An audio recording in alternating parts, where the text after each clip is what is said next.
Bonjour à tous. Nous allons poursuivre avec le développement de notre application en gestion commerciale. Et aujourd'hui, nous allons aborder le module 4, les web services en gestion commerciale. Dans ce module, nous allons franchir une étape clé de notre application, la mise en place des web services de gestion commerciale. Nous allons créer plusieurs web services correspondant aux briques principales de notre gestion commerciale. Les web services clients, catégories, articles, ventes, lignes de vente, encaissement. Chaque web service va jouer un rôle précis et répondre à un besoin métier spécifique. On commence par le web service client. Comme d'habitude, nous allons cliquer sur le bouton nouveau. Là, on sélectionne client. Et ici, nous allons toujours mettre en minuscule. OK. Là, il nous a créé notre classe avec toutes les informations et chaque client appartient à une boutique.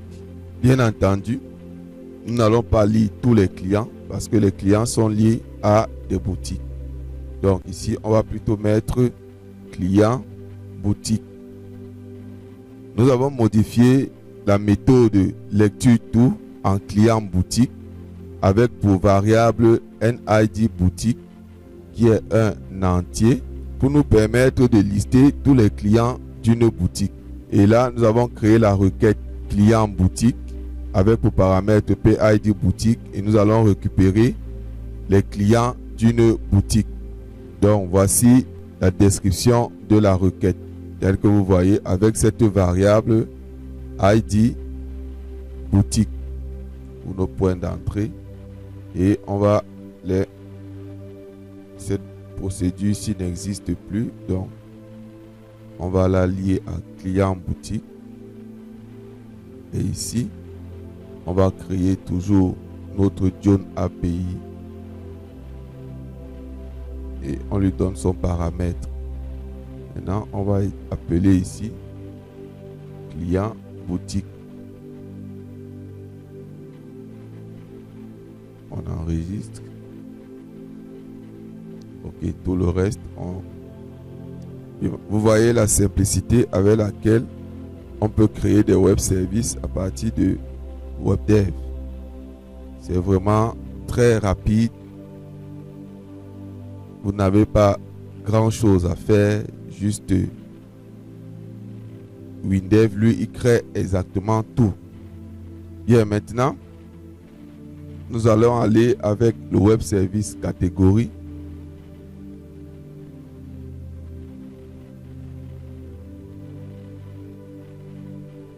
Qui va gérer la catégorie des produits.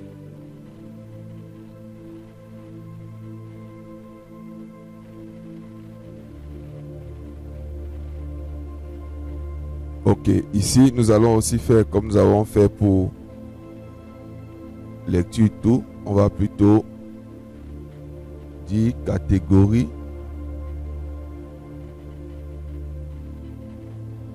d'une boutique. Et là, on va donner le NID boutique comme étant un entier. Voilà. Et ici, on aura une requête qui va donc récupérer les catégories d'une boutique.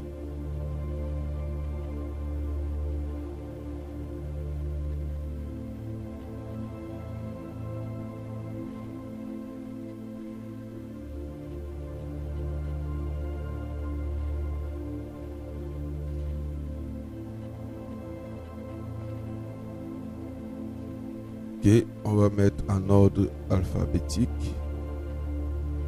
On valide. Ok.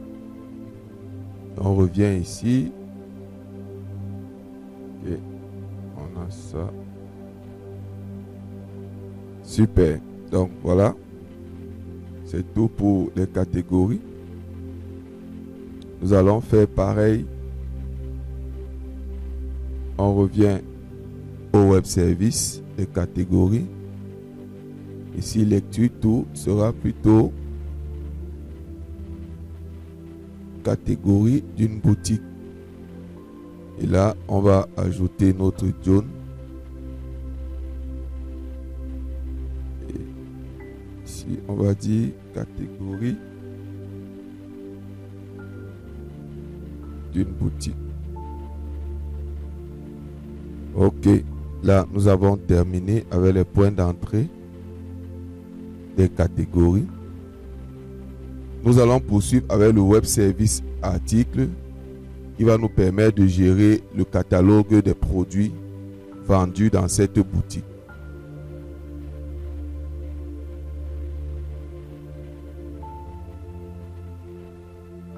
Ok, voilà. Article.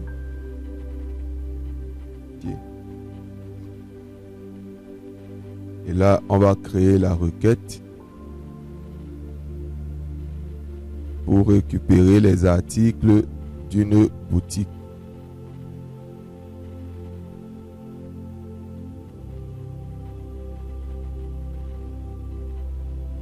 Ok, on va lister les articles par ordre alphabétique. Ok, nous sommes ici. On revient dans article. Ok, super. Donc voilà, on va aller maintenant au niveau des points d'entrée. La première requête, on va modifier. Ici, c'est article boutique.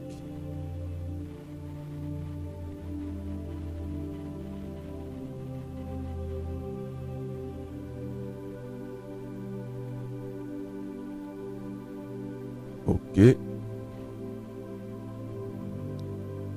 On va ajouter notre John API.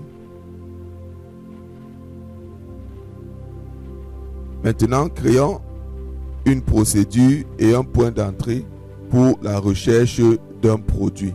Un produit peut être recherché soit par sa référence, soit par sa désignation, ou soit par son code barre.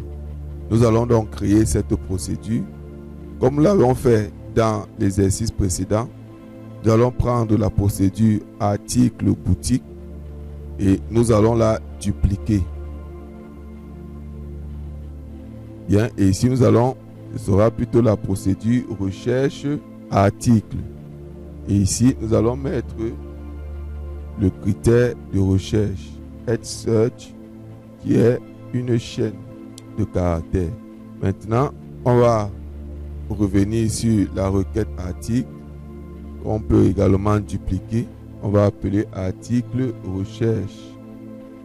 Bien, nous avons la requête article recherche et nous allons lancer une recherche au niveau de la référence.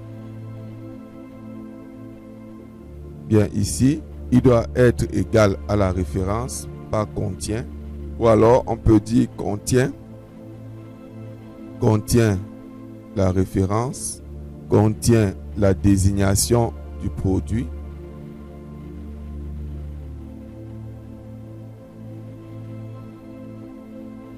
contient le code barre, ou alors ici c'est plutôt est égal au code barre. Voilà, on a ceci et nous allons modifier les conditions de cette requête. Au lieu de mettre et, on va écrire ou. Bien, il va rechercher soit sur la référence, soit sur la désignation de l'article, soit sur le code barre. OK. Et là, on va revenir dans notre procédure recherche article. On va donc dire que ici, c'est plutôt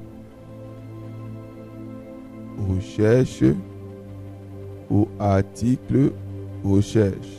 OK. Et là, il renvoie ceci. Maintenant, nous allons créer un point d'entrée en dupliquant celui-ci.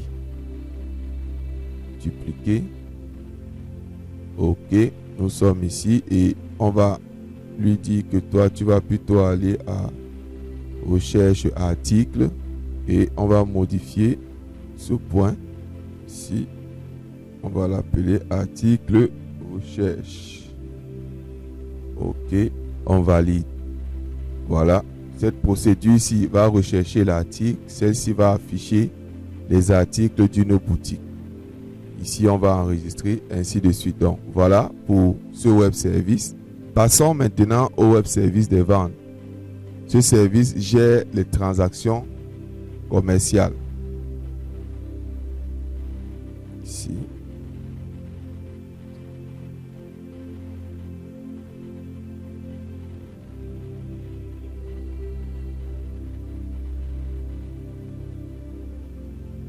Maintenant, pour les ventes, on ne peut pas lister toutes les ventes.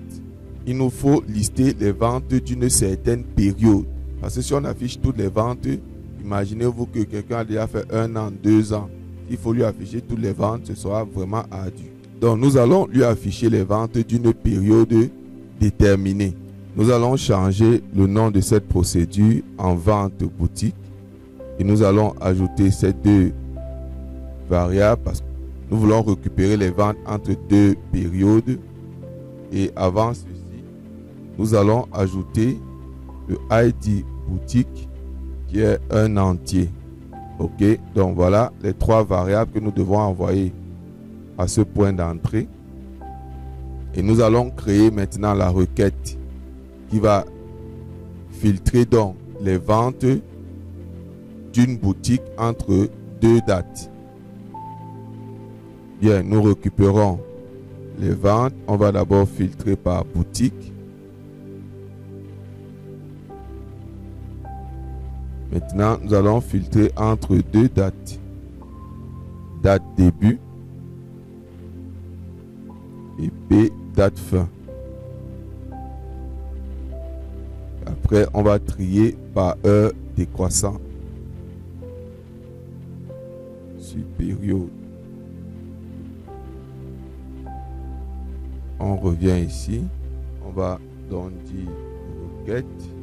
ID boutique est égal à N. ID boutique P date début est égal à P date fin. Maintenant, on exécute la requête.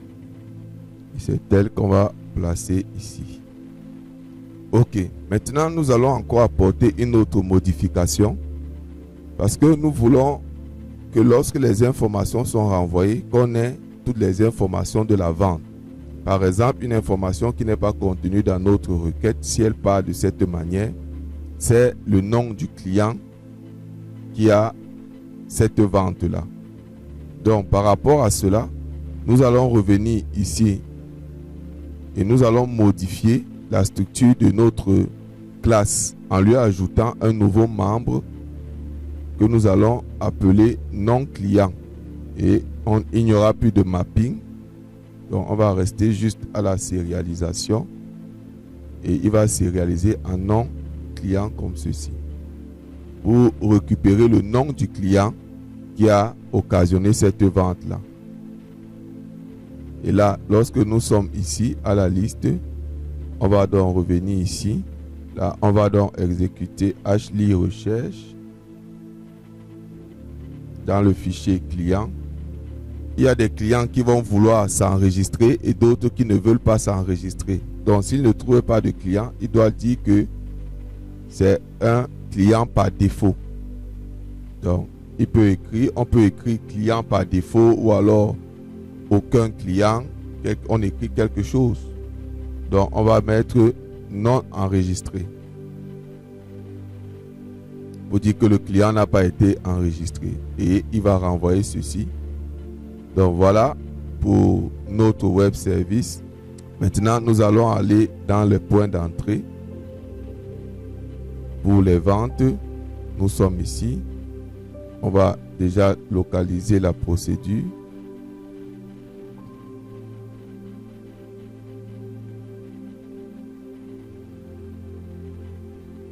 OK. Ici donc, on va d'abord ajouter le John API et il liste nos variables, c'est bon. on enregistre. Mais maintenant, on va changer un peu. Ok, maintenant ici, on poursuit. On va juste ajouter notre John API. Cette procédure, puisque on veut lire une vente, il faut donc récupérer cette vente en renvoyant également le nom du client. Je vous laisse le soin de modifier la procédure lecture en renvoyant le nom du client pour que on ait toutes les informations de la vente avec le nom du client tel que nous avons fait précédemment. Là, vous devez modifier cette procédure lecture. Je vous laisse travailler là-dessus. Et là, il n'y aura pas de correction pour cette procédure. Nous allons poursuivre avec les points d'entrée. Ok, nous avons tous nos points d'entrée pour la vente. Donc, nous allons ajouter le web service ligne vente. C'est là. Bien, ici, on ne va pas supprimer, on ne va pas modifier, on ne va pas lire un enregistrement. Donc, on aura juste la création et la lecture. Et là, on va dire ligne vente. Bien, au niveau de ligne vente, nous avons juste la création et la lecture tout. On va d'abord commencer à changer ici. On va dire ligne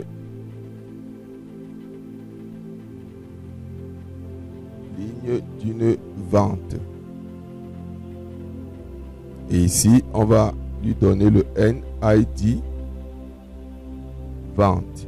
Parce qu'on ne doit récupérer que les lignes d'une vente précise. Ici, on va donc aller rédiger une autre requête. On va dans ligne vente et on filtre selon les ventes. Bien, on a des articles. Quand on revient ici, on va exécuter cette requête.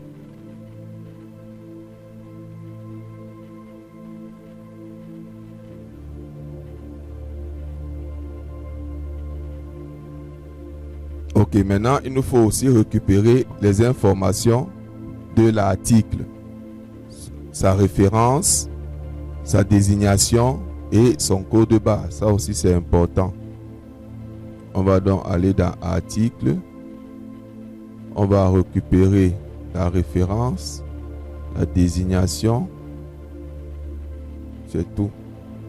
On entre ici par ID.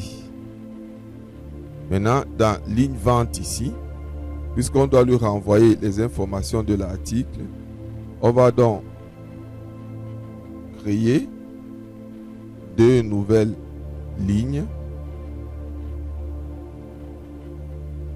S. Désignation. On n'a plus besoin de ceci. Il n'y a pas de mapping, mais il y a une sérialisation.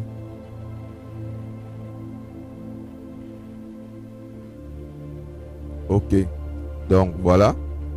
Ainsi, au niveau, bien, ici c'est bon. Maintenant, lorsqu'on enregistre, l'enregistrement ici se fait ligne par ligne. Or, si on fait un enregistrement ligne par ligne, nous allons perdre un temps précieux. Il faut donc faire un enregistrement global. Nous allons donc changer également cette procédure. Création. On récupère tout ce code-ci qu'on va venir remplacer ici. Ok. Ici, la variable qui est déclarée n'est pas une entité, mais ce sera plutôt un tableau. Ok. Ça, on n'a pas besoin de ceci. On déclare ce tableau. Voilà. Maintenant, nous devons préciser ici comme variable NID vente. OK. Ceci va nous permettre de supprimer toutes les lignes d'une vente précédente. Par exemple, si on a eu à faire une modification de la vente, il faut supprimer les lignes précédentes pour ajouter de nouvelles lignes. Donc ici, nous allons supprimer. On peut utiliser une requête de suppression pour que ça aille beaucoup plus vite.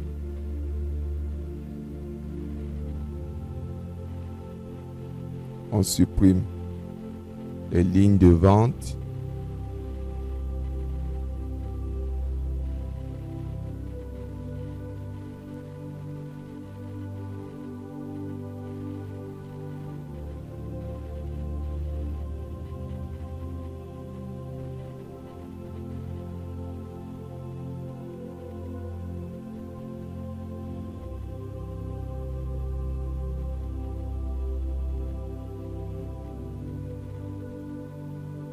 Ligne de vente supprime. Voilà, notre requête est rédigée. On va donc l'appeler ici. Toutes les lignes de vente sont supprimées. Cette fonction va récupérer les valeurs qu'on va lui envoyer par le web service. Ce sera des valeurs sous forme de tableau. Il va donc récupérer ces valeurs et ce qu'il va faire, il va donc parcourir notre tableau. Pour chaque valeur qu'il va trouver, il va faire fichier mémoire vers fichier et il va ajouter. OK, voilà donc notre requête. OK, nous l'avons donc modifié de cette manière. Chaque fois qu'il va avoir une ligne, il ajoute et lorsque c'est bon, il renvoie ce qu'on lui a donné. Comme ceci. C'est bon. Et s'il y a un problème, il va renvoyer cette erreur. Donc voilà. Le code est bien rédigé pour la création. Bien, maintenant nous allons aller avec le point d'entrée de ligne de vente. Celui-ci, on va l'appeler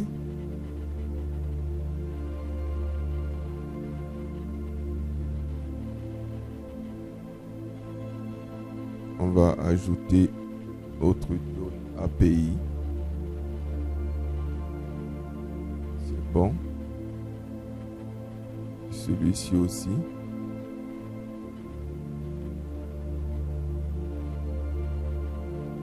La procédure n'a pas été changée. Ici, on va dire ligne de vente enregistre.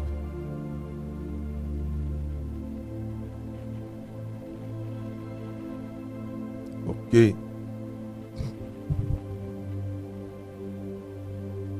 Nous avons fini avec les lignes de vente. Nous allons finaliser avec les encaissements. Je vous laisse le soin de terminer avec le web service encaissement. Je vais juste vous présenter plus tard ce qu'il fallait exactement faire. Ce sera pour vous un exercice. Merci d'avoir suivi cette vidéo. À nous revoir bientôt. Ne manquez pas de liker, de commenter et surtout de vous inscrire pour cette formation pour ne rien rater de nos vidéos. Merci.